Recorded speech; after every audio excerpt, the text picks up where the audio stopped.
కేసీఆర్ గారు గడిచిన సంవత్సరాల కాలంగా ఈ దేశ రాజకీయాల్లో ఒక గుణాత్మకమైన మార్పు రావాలి, కేంద్రం అన్ని అధికారాలు తన వద్దే పెట్టుకుని రాష్ట్రాలపైన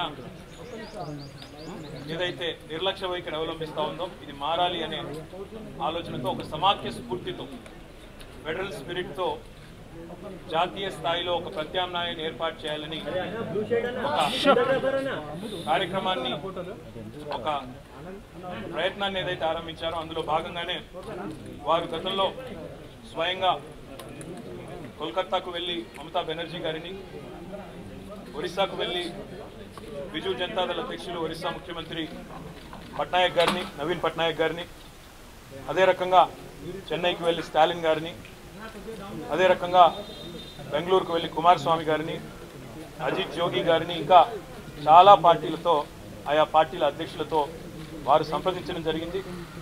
వారందరినీ కూడా తన ప్రయత్నానికి మద్దతు ఇవ్వాల్సిందిగా కోరడం జరిగింది. ఆ పరంపరలో భాగంగా నిన్న గౌరవనీయులు వైఎస్ఆర్సీపీ అధ్యక్షులు పెద్దలు ఆంధ్రప్రదేశ్ ప్రతిపక్ష నాయకులు వైఎస్ జగన్మోహన్ రెడ్డి గారికి ఫోన్ చేసి ఈ ఆలోచన గురించి, ఈ ప్రయత్నం గురించి మాట్లాడేందుకు కలుస్తాము అని వారిని కోరడంతో వారు ఈరోజు రమ్మని ఆహ్వానించారు. ఆహ్వానించిన తర్వాత ఈరోజు వారి దగ్గరికి వచ్చి వారి బృందంతో అన్ని విషయాలు కూడా పంచుకున్నాం.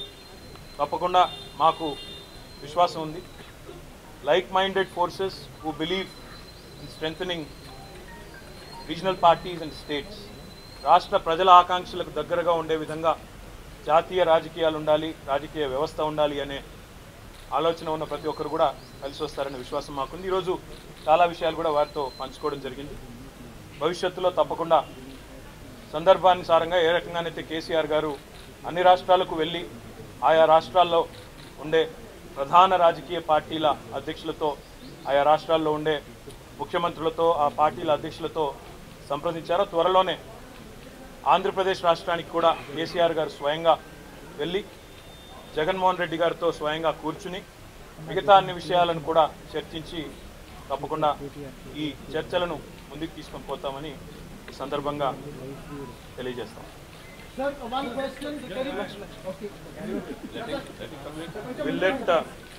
కేసీఆర్ గారు ఫోన్లో మాట్లాడిన పిమ్మట తారక్ వచ్చి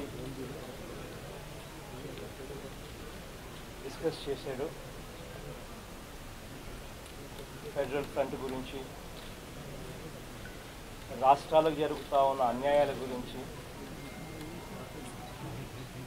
అన్యాయం జరగకుండా రాష్ట్రాలు నిలబడాలి అని అంటే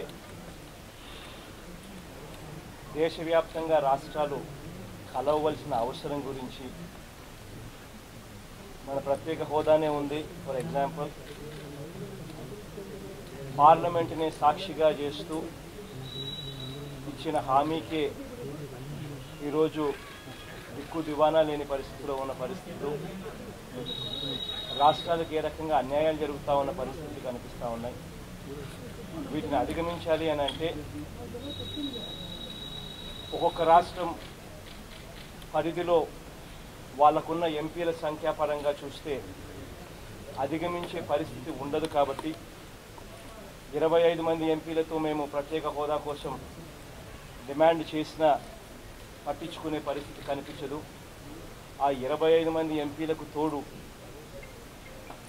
పక్కన తెలంగాణ రాష్ట్రం నుంచి మరో 17 మంది ఎంపీలు కూడా జత అవుతే 42 మంది ఎంపీలు ఒకే తాటి మీదకి వచ్చి రాష్ట్రానికి జరుగుతూ ఉన్న అన్యాయం మీద స్పందించగలిగితే, రాష్ట్రానికి జరుగుతున్న అన్యాయం మీద ప్రశ్నించగలిగితే 42 మంది ఎమ్మెల్యేలు ఒకేసారి రాష్ట్రానికి జరుగుతూ ఉన్న అన్యాయం మీద వాళ్ళు ప్రశ్నిస్తూ ప్రత్యేక హోదా కావాలి, ఇవ్వాలి, పార్లమెంటు సాక్షిగా ఇచ్చిన మాట అది అని చెప్పగలిగితే అప్పుడు రాష్ట్రానికి మేలు జరిగే పరిస్థితి ఇంకా మెరుగవుతుంది.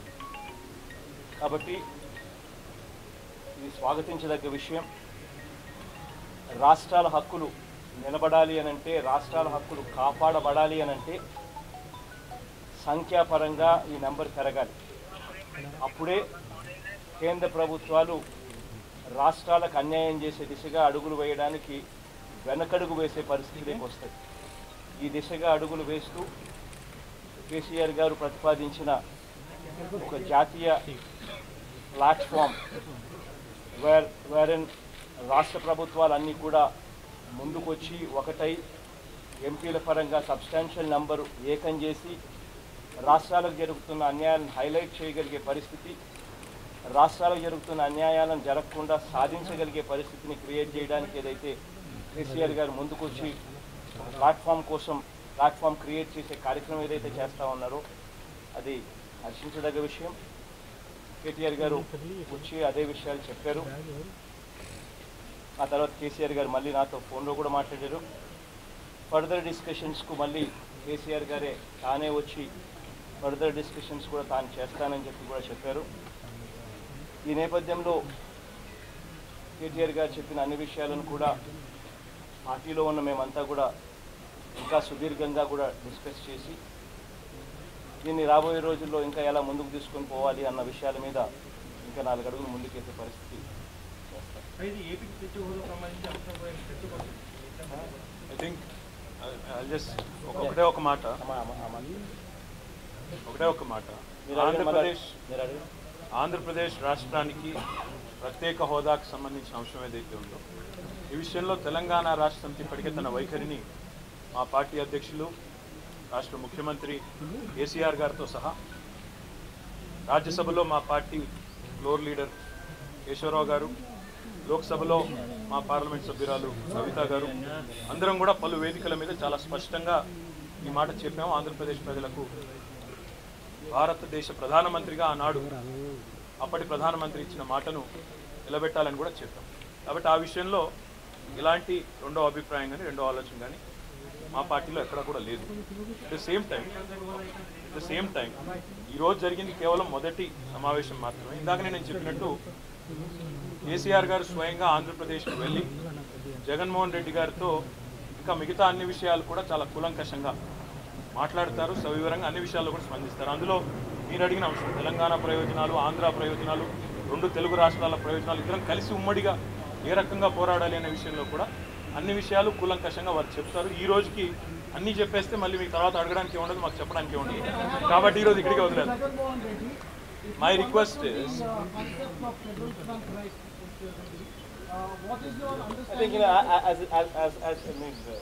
జరిగే కొద్దీ ఇప్పుడు వాళ్ళు చెప్పిన ప్రిలిమినరీ డిస్కషన్స్ ఇవి ఇంకా పార్టీలో ఫర్దర్గా కూడా డిస్కషన్స్ జరుగుతాయి. కేసీఆర్ గారు కూడా వచ్చిన తర్వాత ఇంకా ఫర్దర్గా డిస్కషన్స్ కూడా జరుగుతాయి. కేసీఆర్ గారు కూడా వచ్చి మాట్లాడిన తర్వాత సో ఇవన్నీ as things shape out we will definitely share more and more things with you. But ఇక్కడ ఒకటి ఏంటంటే క్లియర్ కట్గా ఒకటి కమ్యూనికేట్ చేయాల్సిన అంశం ఏంటి అంటే ఈ సంఖ్యాబలం పెరగాలి. రాష్ట్రాలకు అన్యాయం జరుగుతూ ఉన్న పరిస్థితుల నుంచి రాష్ట్రాలకు మేలు జరిగే పరిస్థితి రావాలి అని అంటే రాష్ట్రాల తరఫున మాట్లాడగలిగిన సంఖ్యాబలం పెరగాలి. ఇవాళ ఉన్న 25 మంది సంఖ్యాబలం ఎంపీలతో ఉన్న సంఖ్యాబలంతో ప్రత్యేక హోదా సాధించలేని పరిస్థితి కనిపిస్తూ ఉన్నప్పుడు ఈ 25ను 42 చేసి ఇంకా ఒత్తిడి ఇంకా ఎక్కువగా చేసే పరిస్థితిని తీసుకొచ్చే పరిస్థితిని క్రియేట్ చేయడం కోసం ఈ నెంబర్స్ పెరగాల్సిన అవసరం ఉంది. ఈ దిశగా ఖచ్చితంగా అడుగులు వేస్తూ something what should be appreciated and దీనికి సంబంధించినంత వరకు ఈ దిశగా అడుగులు వేసేదానికి అన్ని రకాలుగా స్వాగతిస్తాం. వార్తావాణి న్యూస్ ఛానల్ ఎప్పటికప్పుడు రాజకీయ, సినీ విశేషాలు, స్పోర్ట్స్ మరియు సాంకేతిక పరమైన మరెన్నో విషయాలను మన ముందుకు తెస్తుంది. మరింత సమాచారం కొరకు వార్తావాణి న్యూస్ ఛానల్ ని సబ్స్క్రైబ్ చేయండి.